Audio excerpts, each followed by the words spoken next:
हाय, मैं हूँ सुबह। आज हम बात करेंगे 16 आवर फास्टिंग की, यानी 16 घंटे उपवास।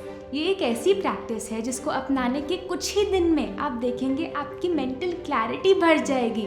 सारा टाइम खाने के बारे में नहीं सोचना पड़ेगा, आप दिन में ज़्यादा काम कर पाएंगे, स्किन क्लियर होने लगेगी, वेट नॉर्मल होने लगेगा और कोई हेल्थ प्रॉब्लम्स है तो वो भी जाने लगेगी। अरे मेरी तो हेल्थ भी बढ़िया है, मेरा वजन भी ठीक ठाक है, मुझे क्या जरूरत है उपवास की। और मुझे तो सारा टाइम भूख ही लगती रहती है, मुझे नहीं लगता मुझसे हो पाएगा ये। उपवास? मुझे तो उपवास के नाम से ही डर लगता है, मैं कैसे कर पाऊंगा उपवास। चाहे आपको उपवास का नाम सुनते ही डर लगता हो या चाहे आप पहले बहुत उपवास किए हो, चाहे आप एकदम स्वस्थ हो या बीमार, मोटे हो या पतले, चाहे आपको सुबह उठते ही खाने का मन करता हो या चाहे आप देर रात तक खाते हो, इस वीडियो को एंड तक ज़रूर देखें क्योंकि ये एक प्रैक्टिस है जो आपकी ज़िंदगी बदल सकती है। 16 घंटे उपवास, आपका मतलब इंटरमिटेंट फास्टिंग ना, वही जो IF वाली चीज़ अभी अमेरिका से पॉपुलर होके आई है। पता नहीं ये क्या नया फैड है। नहीं, आप पूरी बात तो सुनो। आज जो चीज़ नई लग रही है वो नई नहीं है। आज जिस उपवास को हम फैड मान रहे हैं, हमारे पूर्वज उसको हज़ारों सालों से करते आए हैं। हमारे बहुत सारे शास्त्रों में भी क्लियरली मेंशन्ड है कि सूर्य अस्त के बाद कुछ नहीं खाना और सवेरे जब तक सूर्य सर के एकदम ऊपर ना पहुंच जाए तब तक कुछ नहीं खाना। हमारे पूर्वजों ने इसको 16 घंटे उपवास का नाम नहीं दिया, लेकिन उनकी दिनचर्या ही ऐसी थी कि वो ये ऑटोमेटिकली करते थे। अरे लेकिन वो तो पुराने जमाने के लोग थे ना, आज का टाइम अलग है, हम तो साइंस को मानते हैं। आपको पता है कि आज हज़ारों साइंटिफिक स्टडीज़ भी प्रूव कर रही हैं कि रोज़ अपने शरीर को खाने से आराम देने से आपको कितने फ़ायदे हो सकते हैं। आप खुद सर्च करके देख सकते हैं। तो चलिए 16 घंटे उपवास की सही विधि को समझते हैं। आपको रोज़ रात डिनर और ब्रेकफास्ट के बीच 16 घंटे के लिए कुछ नहीं खाना। आप अपने स्केड्यूल के हिसाब से टाइमिंग्स को एडजस्ट कर सकते हैं। अगर आप डिनर शाम 7 बजे करते हैं तो अगले दिन 11 बजे ही अपना अगला सॉलिड भोजन लीजिए, और अगर आप डिनर शाम 6 बजे ले पाते हैं तो अगले दिन 10 बजे अपना फास्ट तोड़कर कुछ सॉलिड भोजन खाएं। इस 16 घंटे के दौरान आप पानी, नारियल पानी या वेजिटेबल जूस यानी किसी भी सब्जी का जूस ले सकते हैं। शायद सुनने में ये आपको मुश्किल लग रहा हो, लेकिन ये मुश्किल है नहीं, सच में, क्योंकि 16 में से ज़्यादातर समय तो सोते सोते निकल जाता है। आइए अब समझते हैं 16 घंटे उपवास के 3 सबसे बड़े फ़ायदे। पहला फ़ायदा, ये आपके सभी अंगों को आराम देता है। आप इमेजिन कीजिए आप अपने ऑफिस में काम कर रहे हैं और आपके बॉस आपको काम पे काम दिए जा रहे हैं। काम करते करते शाम हो जाती है और आप बस घर जाने के लिए उठ ही रहे होते हैं, लेकिन आपके बॉस आकर आपको 3 घंटे का काम और दे जाते हैं। फिर आप घर जाने के लिए उठ ही रहे होते हैं, लेकिन 3 घंटे का काम और आ जाता है। आपको क्या लगता है आप ऐसे कितने दिन तक काम कर पाएंगे? किसी चीज़ को जब हम इतना काम देते हैं तो उसकी काम करने की क्षमता ही खत्म हो जाती है। ये एग्जाम्पल हमने आपको क्यों सुनाया? क्योंकि यही चीज़ आप अपने पेट के साथ कर रहे हैं, उस पर लगातार प्रेशर डाल रहे हैं। इससे पहले हमारे रात के दाल चावल पचे, सुबह के पराठे, इडली, डोसा अंदर और डाल देते हैं। वो पचा नहीं, दिन का लंच अंदर और डाल देते हैं। आपका पेट उस खाने को पचाने के लिए 24 घंटे मेहनत करता ही रहता है, ज़्यादातर दिन ओवर टाइम काम करता है, उसको महीने में एक भी छुट्टी नहीं मिलती। आप ही सोचिए वो ऐसा कब तक करता रहेगा? अगर आप उस पर इतना प्रेशर डालते रहें तो जल्द ही वो ढंग से काम ही करना बंद कर देगा। तो खाया हुआ भोजन पचेगा नहीं, अंदर ही जमता रहेगा और दुनिया भर की बीमारियों को जन्म देगा। लेकिन 16 घंटे उपवास करने से आप अपने पेट को आराम देते हैं। पेट को ही नहीं, बाकी सारे अंगों को भी ब्रेक मिलता है। पैनक्रियास को इंसुलिन बनाने से आराम, लिवर को बाइल बनाने से आराम और पेट को पाचन रस बनाने से आराम। उपवास के दौरान आपके सभी अंग आपको धन्यवाद बोलते हैं। दूसरा फ़ायदा, इसको करके आप पहले से 2 गुना ज़्यादा काम कर पाएंगे। आप और प्रोडक्टिव हो जाएंगे। आपके फ़ोन में सबसे हैवी एप्लीकेशन कौन सी है? आपकी कैमरा ऐप। अगर आप उसे लगातार 1-2 घंटे यूज़ करते रहे तो क्या होगा? बैटरी एकदम कम हो जाएगी। फिर क्या दूसरे काम करने के लिए बैटरी बचेगी? नहीं, क्योंकि आपके फ़ोन में तो लिमिटेड ही बैटरी है ना। ऐसा ही आपके शरीर के साथ है। आपके शरीर की सबसे हैवी ऐप कौन सी है? डाइजेशन की ऐप। जब आप नाश्ते में पराठा, चिवड़ा, बिस्किट, चाय जैसी भारी चीज़ें खाते हैं या फिर पूरा दिन बस ब्रेक दिए बगैर खाते ही रहते हैं, आपकी ज़्यादातर ऊर्जा डाइजेशन खींच लेता है। पता है कितनी ऊर्जा? 70% से भी ज़्यादा। अब अगर 70% एनर्जी यहाँ खर्च हो गई तो क्या यहाँ के लिए एनर्जी बचेगी? आप ही बताइए। तो आप कल से ही इसको शुरू कीजिए और देखिए कैसे आपकी एनर्जी बढ़ जाती है। काम करने बैठेंगे तो इतनी क्लैरिटी होगी कि जो काम 2 घंटे में करते थे वो 1 घंटे में कर पाएंगे। ये सब इसीलिए क्योंकि खाने का दबाव आपको नीचे नहीं खींच रहा होगा। तीसरा फ़ायदा, आप भोजन के न्यूट्रिएंट्स, पोषण तत्वों को ज़्यादा अच्छे से अब्जॉर्ब कर पाएंगे। आप में से कितने लोगों को कहा जाता है, अरे बेटा कुछ ना कुछ खाते रहो, नहीं तो पोषण कैसे मिलेगा, वीक हो जाओगे। लेकिन सच्चाई इससे एकदम उल्टी है। वो कैसे? जब तक रोज़ थोड़ी देर पेट को खाली नहीं छोड़ोगे तब तक कितना भी हेल्दी क्यों ना खा लो, कितनी भी हरी सब्जियां, जूस, फल, मेवे क्यों ना खा लो, कुछ फ़ायदा नहीं, क्योंकि पेट में उनको ग्रहण करने की तो जगह ही नहीं है ना। वो पहले से ही भरा हुआ है। लेकिन फास्टिंग से ये पेट खाली होता है, वापस से जगह बनती है। तो अगर आप अपने भोजन के पोषण तत्वों को, उनके न्यूट्रिएंट्स को सच में अंदर लेना चाहते हैं तो रोज़ पेट को ब्रेक देने से अंदर जगह बनती है और फिर आप जो भी खाएंगे शरीर उसके पोषण तत्वों को सही ढंग से ग्रहण कर पाएगा। उपवास के फ़ायदों के बारे में सिर्फ हम नहीं, दुनिया भर में बहुत लोग सिखा रहे हैं। आइए देखते हैं। Any correction and purification that needs to happen in the body, your stomach needs to be empty. It's very, very important. Otherwise, the purification on the cellular level will not happen. उपवास रखते इसीलिए कि शरीर शुद्धि होती, शरीर की शुद्धि के लिए उपवास रखते हैं। जब शरीर शुद्ध होता है तो मन शुद्ध होता है। उपवास और उपासना ये हमारी जीवन पद्धति के बहुत ऊंचे आदर्श हुआ करते थे और हमारी प्राथमिकताएं हुआ करती थी। इससे ना फैट का एक तो बैलेंस रहेगा, एक्सेस फैट भी इससे बर्न हो जाता है, एक्सेस कोलेस्ट्रॉल भी इससे बर्न हो जाता है। माने आंतों को, लीवर को, स्टमक को, इनको सबको विश्राम मिलेगा। जो भी बॉडी में एक्सेस चीजें हैं ना उससे बर्न हो जाएंगी। Then come to the heart. Chance of lowering blood pressure, cholesterol is so much better when we do intermittent fasting. We've been doing this as part of nature throughout our existence. You can say for millions of years. When your pets are sick, they don't eat. You don't see your dog running and eating his food when he's sick. He stays in the corner and he does not eat. There is a wisdom in that. चलिए 16 घंटे उपवास कैसे करते हैं ये तो हमने सीख लिया, इसके फ़ायदे भी हम जान गए। लेकिन क्या आपको पता है ऐसे 3 रास्ते हैं जिनको फॉलो करके आप इसके फ़ायदों को डबल कर सकते हैं? जानना चाहेंगे क्या है? आइए।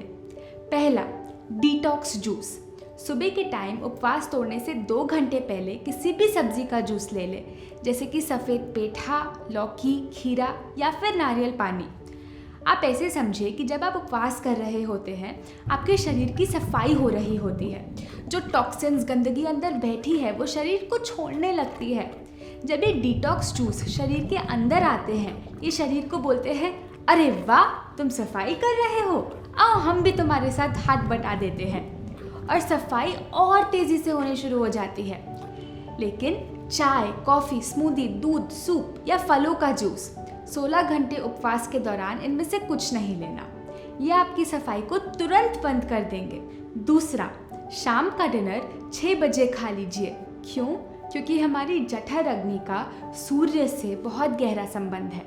जब सूरज हमारे सर के एकदम ऊपर होता है तब हमारी जठर अग्नि सबसे तेज़ होती है।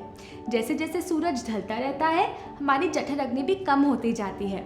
तो अगर आप 16 घंटे उपवास कर भी रहे हैं लेकिन रात को 9-10 बजे तक खा रहे हैं, आपको उसका पूरा फ़ायदा नहीं मिलेगा। शाम को जितना जल्दी हो सकता है उतना जल्दी खाइए। आप करना चाहेंगे तो होगा, ज़रूर होगा। तीसरा, 8 घंटे की विंडो में सात्विक भोजन खाइए। कुछ लोग सोचते हैं अरे हम 16 घंटे उपवास कर तो रहे हैं ना, तो 8 घंटे में कुछ भी खा लेते हैं, जो मिले वो खा लेते हैं। नहीं, आप ऐसी गलती मत करना। 8 घंटे की ईटिंग विंडो में आप जो भी खा रहे हैं वो सात्विक होना चाहिए। सात्विक आहार वो है जिसमें ये 4 सिद्धांत का पालन होता है, LWPW यानी लिविंग होलसम प्लांट बेस्ड और वाटर रिच। सात्विक डाइट के बारे में पूरी तरह समझने के लिए हमारे चैनल पे ये वीडियो देखें, एक आहार सारे इलाज। हमने इसका लिंक नीचे डिस्क्रिप्शन बॉक्स में भी शेयर किया है। अगला सवाल ये कि 16 घंटे उपवास किस किस को करना चाहिए और किस किस को नहीं, आइए समझते हैं। आप हाउसवाइफ हो या बिजनेसमैन, स्टूडेंट हो या प्रिंसिपल, बॉस हो या एम्प्लॉय, ये 16 घंटे उपवास सभी के लिए है। अगर आपको आज कोई भी हेल्थ प्रॉब्लम है, कोई भी health problem, diabetes, PCOD, thyroid, obesity, high blood pressure, जोड़ों में दर्द, sinusitis, auto immune diseases, skin problem, hair problem या कोई भी दूसरी बीमारी, तो मतलब आपके शरीर में कुछ टॉक्सिन्स जमे हैं, यानी गंदगी इकट्ठा है। और टॉक्सिन्स को शरीर से निकालने का, अंदर से शरीर को साफ करने का उपवास से ज़्यादा शक्तिशाली कोई तरीका नहीं। तो किसी भी बीमारी को रिवर्स करने के लिए तो ये बहुत फ़ायदेमंद है। अगर आप कोई दवाई लेते हैं तो शुरू में आप अपने डॉक्टर से पूछें कि आप अपनी मेडिसिन्स को अपने 16 घंटे उपवास के साथ साथ कैसे एडजस्ट कर सकते हैं। अगर आप डायबिटिक हैं और आपको डर है कि 16 घंटे उपवास से आपके शुगर लेवल ना कम हो जाए, तो आप शुरू में उपवास के दौरान थोड़ा गुड़ रखें अपने साथ। और जब भी चक्कर आते हैं या अगर लगता है कि शुगर डिप हो रही है तो आधा चम्मच गुड़ ले लीजिए। ये ध्यान रखिए कि अगर आप 16 घंटे उपवास के साथ साथ पूरी सात्विक जीवन शैली अपना रहे हैं तो धीरे धीरे दवाइयों की ज़रूरत ही ख़त्म हो जाएगी। दूसरी तरफ अगर आप आज एकदम स्वस्थ हैं, कोई हेल्थ प्रॉब्लम नहीं है, तो 16 घंटे उपवास इंश्योर करेगा कि आगे जाके भी आप हमेशा स्वस्थ रहें। दूसरी कैटेगरी आती है उन लोगों की जिनको बिल्डिंग की ज़रूरत है। इसमें आ जाते हैं बच्चे, यानी वो जिनकी उम्र 16 साल के नीचे है, अंडरवेट लोग जिनको वज़न बढ़ाना है, और प्रेग्नेंट और ब्रेस्ट फीडिंग मदर्स। इन सिचुएशंस में शरीर को बिल्डिंग की ज़्यादा ज़रूरत होती है और इसीलिए 16 घंटे की बजाय डिनर और ब्रेकफास्ट के बीच 12 से 14 घंटे का ब्रेक काफ़ी है। लेकिन अगर उन्हें कोई भी हेल्थ प्रॉब्लम या बीमारी है तो उनके लिए 16 घंटे उपवास बहुत फ़ायदेमंद होगा। वो तब तक करें जब तक बीमारी शरीर से पूरी तरह ठीक नहीं हो जाती। अगर आप एथलीट हैं, यानी रोज़ 3-4 घंटे एक्सरसाइज करते हैं, तो भी आपके लिए 16 घंटे उपवास बहुत फ़ायदेमंद है। आजकल दुनिया भर में बहुत सारे एथलीट्स ये कर रहे हैं मसल्स बढ़ाने के लिए। अगर आप सुबह बहुत जल्दी एक्सरसाइज करते हैं तो आप 14 घंटे उपवास से शुरू कीजिए। आइए अब हम डिस्कस करते हैं कुछ अक्सर पूछे जाने वाले सवाल। पहला, हमने तो 16 घंटे उपवास शुरू किया है लेकिन हमें ना एसिडिटी हो गई, सर दर्द होने लगा, थकान महसूस होने लगी, हम क्या करें? समझते हैं ऐसा क्यों होता है? जब एक अल्कोहलिक अल्कोहल छोड़ता है तो क्या होता है? शुरू में तो काफ़ी विड्रॉल सिम्टम्स आते हैं, दिक्कत होती है ना? लेकिन क्या इसका मतलब अल्कोहल अच्छा था? नहीं, उसका शरीर एडजस्ट होने के लिए थोड़ा समय ले रहा है क्योंकि वो इतने साल से उसे पीते आया है। ठीक इसी तरह जब हम ज़रूरत से ज़्यादा खाना खाते हैं और जब 16 घंटे उपवास शुरू करते हैं तो बॉडी को एडजस्ट करने के लिए थोड़ा समय देना चाहिए। अगर आपने पहले ये कभी नहीं किया तो हो सकता है आपको शुरू में एसिडिटी, हेडेक या वीकनेस आए, लेकिन वो टेम्पररी है, 2-4 दिन में एकदम चली जाएगी। पेशेंस रखिए। अगर आपको एसिडिटी, सर दर्द या थकान महसूस होती है तो आप अपने पानी की मात्रा को बढ़ा दीजिए। 16 घंटे के दौरान थोड़ा पानी सिप करते जाइए। वेट पैक और एनेमा भी यूज़ करें, जिसके बारे में हमने आपको अपनी दूसरी वीडियोस में बताया है। ये करने से एसिडिटी, सर दर्द, थकान अपने आप चले जाएंगे। दूसरा सवाल, ये 16 घंटे उपवास हमें कितने दिन तक करना है? जब तक आप स्वस्थ रहना चाहते हैं तब तक फॉलो करें। अभी हो सकता है आपको लग रहा हो कि ये कोई अलग से करने वाली चीज़ है, मगर जल्द ही ये आपके जीवन का तरीका बन जाएगा। 16 घंटे से पहले आपको और कुछ खाने का मन ही नहीं करेगा। आप इसको डाइट प्लान समझ के मत कीजिए, ये तो प्रकृति के नियमों का एक हिस्सा है और आप इसको फॉलो करके सिंपली उन नियमों का पालन कर रहे हैं? तीसरा सवाल, क्या मेरी फास्टिंग विंडो रोज सेम होनी चाहिए कि मैं अलग अलग दिन में अलग अलग समय भी उपवास कर सकता हूँ? जितना हो सके उतनी कोशिश करें कि आपकी फास्टिंग विंडो रोज़ सेम रहे, ताकि आपके शरीर को उन टाइमिंग्स की आदत पड़ सके। लेकिन हम समझते हैं कि ऐसा हमेशा मुमकिन तो नहीं हो सकता। हो सकता है किसी दिन 6 से 10 उपवास आप कर रहे हो, तो किसी दिन 7 से 11, कोई बात नहीं। मेरा शेड्यूल तो ऊपर नीचे होता रहता है। कभी ट्रैवल करना होता है, कभी दोस्तों से मिलना होता है, कभी काम से आते आते देर हो जाती है। अब हम रोज रोज 16 घंटे उपवास कैसे करें? देखिए, अगर हफ्ते में एक बार आपको कहीं बाहर जाना भी पड़ रहा हो, रात को खाने में देर हो भी जाती हो, तो अगले दिन ब्रेकफास्ट स्किप कर दीजिए। सुबह सिर्फ जूसेस ले लें और फिर सीधा लंच। यदि आप ऑफिस जाते हैं तो आप अपना स्केड्यूल ऐसा बनाइए कि आप 6 या 7 बजे तक घर आ सकें। हम तो 8-9 बजे ऑफिस से घर आते हैं। हम जितनी भी कोशिश कर लें उससे पहले आ ही नहीं सकते। हम क्या करें? हम आपकी सिचुएशन समझते हैं। ऐसे में आप वीकडेज को 16 घंटे की जगह हर रात 14 घंटे का उपवास करें। 8-9 बजे भी खाते हैं तो अगले दिन 10-11 बजे तक ही अपना नाश्ता लीजिए और वीकेंड को उसकी पूर्ति करने के लिए पूरा दिन उपवास कर लें। फॉर एग्जाम्पल संडे को पूरा दिन जूस पे रहिए, तो शरीर को वही फ़ायदा मिल जाएगा। अच्छा, लेकिन मैं अपनी फैमिली में ये 16 घंटे उपवास अकेले कैसे करूं? मेरे परिवार में तो सब लेट खाना खाते हैं। एक ऐसा टाइम निकालिए जो आप दोनों के लिए कन्वीनियंट हो। अगर आप 6 बजे खाना चाहते हैं और वो 8 बजे, तो उन्हें 7 बजे खाने के लिए अपने साथ मना लीजिए। एक और बहुत ज़रूरी बात, हमने देखा है कि जब कुछ लोग 16 घंटे उपवास करना शुरू करते हैं, उनको लगता है कि ये कोई कंपटीशन है, और उनके आसपास जो ये नहीं फॉलो करता वो उनको अपने से कम देखने लगते हैं। फास्टिंग करने का भी घमंड आ जाता है, और जब कोई उनकी बात नहीं सुनता वो उनसे गुस्सा हो जाते हैं। आप ये गलती मत कीजिएगा। किसी को भी इसको करने के लिए फोर्स नहीं करना, और अगर आपकी बात कोई नहीं मानता तो उनको जज नहीं करना। उपवास के दौरान आपकी क्या भावना है, क्या इमोशंस हैं, वो भी बहुत बड़ा रोल प्ले करते हैं। अगर आपको फास्टिंग के दौरान गुस्सा, डर, चिड़चिड़ाहट या उदासी महसूस होती है, तो प्लीज़ अपने फास्टिंग आवर्स को 16 से 14 पे ले आओ, कोई बात नहीं। लेकिन करो तो एकदम खुशी के साथ करो। मन हमेशा शांत होना चाहिए, और दूसरों को कभी प्रेशराइज मत करो।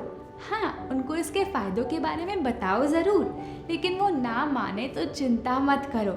वो जब आपको देखेंगे कि आप अपनी लाइफ को कितने डिसिप्लिन से जी रहे हैं, आपको कितने फ़ायदे हो रहे हैं, कुछ महीनों बाद वो आपसे खुद आकर पूछेंगे, बताओ क्या करना है। अगर आपको ये वीडियो यूज़फुल लगा तो प्लीज़ इसे अपने सभी फ्रेंड्स और फैमिली के साथ अभी शेयर कीजिए, ताकि वो भी अच्छे स्वास्थ्य का लाभ ले सके। और उन 8 घंटों के अंदर अंदर क्या खाना है वो जानने के लिए ये वीडियो देखें। अभी के लिए इतना ही। हम आपसे जल्द वापस मिलेंगे।